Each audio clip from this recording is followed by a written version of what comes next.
सवाल: लोग कोर्ट में शादी करते हैं जबकि नबी पाक सल्लल्लाहु अलैहि वसल्लम ने ये कहा है और बहुत सी हदीस से पता चला कि वली के बगैर निकाह नहीं, वो फिर क्यों किया जाता है निकाह?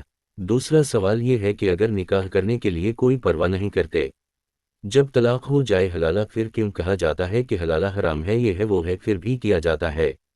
मेरे साथ भी ये मसला है, कोर्ट में शादी की, अब तलाक भी दी, मगर शादी पर नियत ये थी कि महर 1 रुपया भी नहीं दूंगा, जो कि 10 लाख तय हुआ था। अब मैं चाहता हूं कि हम फिर से एक हों, वालिदैन की मर्जी से हमने तय कर लिया नया निकाह, क्योंकि वो हमारा निकाह ही नहीं था, फिर तलाक किस तरह हुई? जवाब: सूरत मसौला में शरीयत मतहरा ने लड़की और लड़के दोनों और ख़ुसूसन लड़की की हिया, इखलाक, मुआशरत का ख्याल रखते हुए वली के ज़रिए निकाह का निज़ाम रखा है कि निकाह वली के ज़रिए किया जाए। यही शरअ, अखलाक, नूर, मुआशरत पसंदीदा तरीक़ा है। उसी में दीनी, दुनियावी और मुआशरती फ़वाइद है, लेकिन अगर एक नादान लड़की या लड़का जो कि आक़िल बालिग़ हैं उन फ़वाइद और पसंदीदा अमल को ठुकराकर खुद ही अदालत जाकर या अदालत से हटकर निकाह करे तो निकाह हो जाएगा, दोनों मियाँ बीवी बन जाएंगे, लेकिन ये निकाह पसंदीदा तरीक़ा पर नहीं होगा, उसके बाद तलाक देने से तलाक वाक़ हो जाएगी।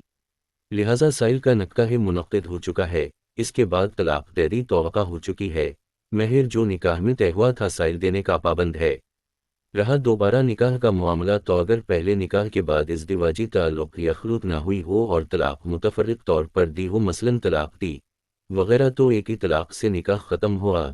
दोबारा नए महर के साथ निकाह जायज़ है। आइंदा के लिए शौहर को 2 तलाक़ों का हक़ रहेगा।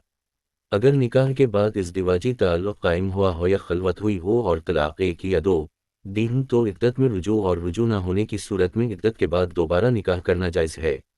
अगर तलाक 3 दी हों तो ऐसी सूरत में रुजू या तजदीद निकाह की इजाज़त नहीं होगी। फ़क़त वालिल्लाह आलम।